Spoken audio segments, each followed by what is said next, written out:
A top forensic audio expert has now analyzed the 911 tapes for the Orlando Sentinel. Tom Owen is with Owen Forensic Services. It's nice to see you. Thank you very much for talking with us. Give me a sense of how exactly you do this analysis. Well, Soledad, it's done in a manner in which there's a comparison made between a known and an unknown voice. In this instance, George Zimmerman is a known voice. He identified himself on the 911 call. So we know who that is, and then we have the voice of the person who is screaming, and we consider that the unknown because we really don't know who that is at this point. Okay, so we played a couple of screaming. I want to play that and then compare it to George Zimmerman's voice that we know from the 911 tapes first, and I'm going to ask you a question on the other side of us listening to that.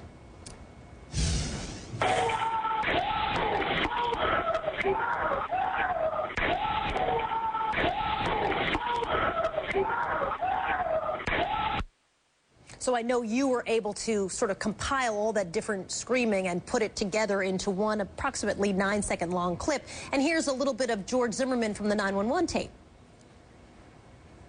Hey, we've had some break-ins in my neighborhood, and there's a real suspicious guy. This guy looks like he's up to no good, or he's on drugs or something. It's raining, and he's just walking around looking about. Now he's coming towards me. Okay. This guy's hand in his waistband.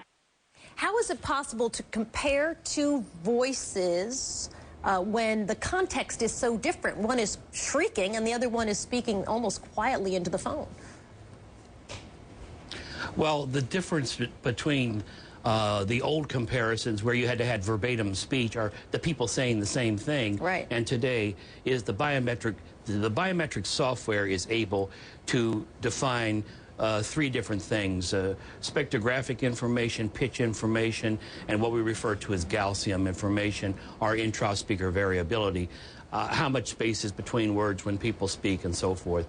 And the software of today, which is in use at NSA and CIA and the FBI, is able to do that and do that very efficiently with no subjectivity whatsoever being thrown into the mix. So what were you able to find? And that's what this particular software does. Okay, so from your software, what was your takeaway? Well, let me just do this for you quickly. We have the tape of Zimmerman, we have the tape of the screams, and then we can start the comparison. And basically, it's going to do this comparison, if you can see the screen now. And it's going to give me some false rejection rates, some false acceptance rates, and a likelihood ratio, okay? And this gray dot over here designates the very lower end of the scale, which in essence is translated as it's not him. Meaning what? There must be a percentage, of course, that you're determining that you don't believe it's George Zimmerman. What's that number? Right. Well, the number, if it was George Zimmerman, okay, for example, if we could, let me just do something else here. Let's go back and let's just compare Zimmerman with Zimmerman, and let's see what that gives us.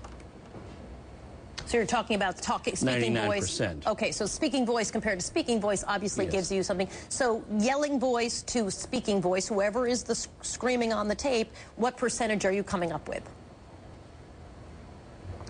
Well, it's 48 likelihood ratio for the screaming voice versus Zimmerman. I just wanted to show you that even if we take the screaming voice and compare that, just so you know, you have something to compare it with, and you do the comparison here.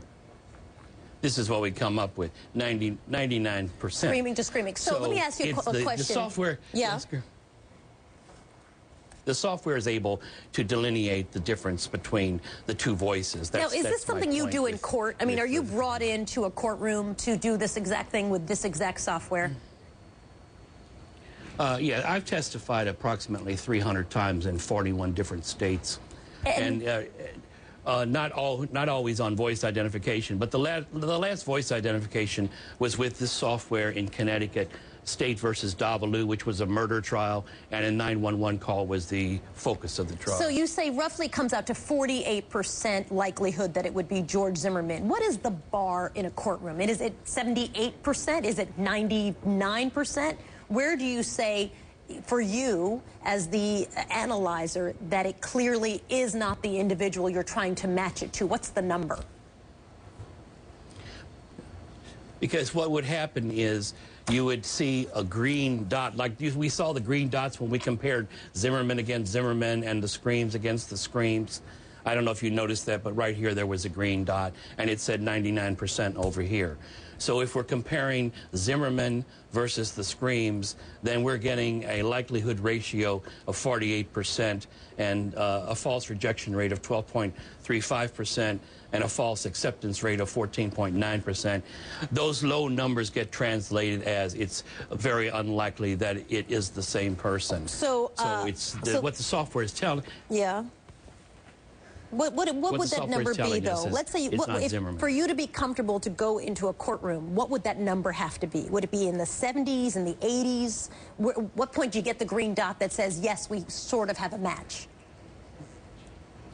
Well, you'd have to get over 60% and the green dot. The green dot just delineates the software and the filters that are used in the three set of filters that are used in the software. Okay, quick final question for you before I let you go. There's no indication at this point that that is or confirmation, I should say, that that's Trayvon Martin's voice, is there? No, I have nothing to compare it with. If I had something to compare, then I would be able to tell you whether that's Trayvon's voice or not. Have you reached out to, or would you intend to reach out to Trayvon's family and get an audio clip of him in some way, shape, or form and try to match it? Well, actually, the public is doing that. I've received a number of emails where people have attempted to reach the family or the police forces as well, or even George Zimmerman. I would be happy to do an exemplar of George Zimmerman. Okay, as you know, a lot of the conversation that we've had about this 911 call has focused about 2 minutes and 20 seconds in, where I hear a curse and then a racial slur. You know what I'm talking about on this? On the 911 call? Yeah. If you go about 2 minutes and 20 seconds in, there's been lots of debate over... Yeah. Right. So have you investigated that at all? What does your analysis say of what that... Can you clarify that so people can hear and decide, yes, in fact, that is what I think it is, or that it's not what I think it is? I could certainly clarify that, but I've not been asked to do that. So if I asked you to do that, would you do that? It's Zimmerman or not. I very well may do that. How long does it take? Like hours or weeks?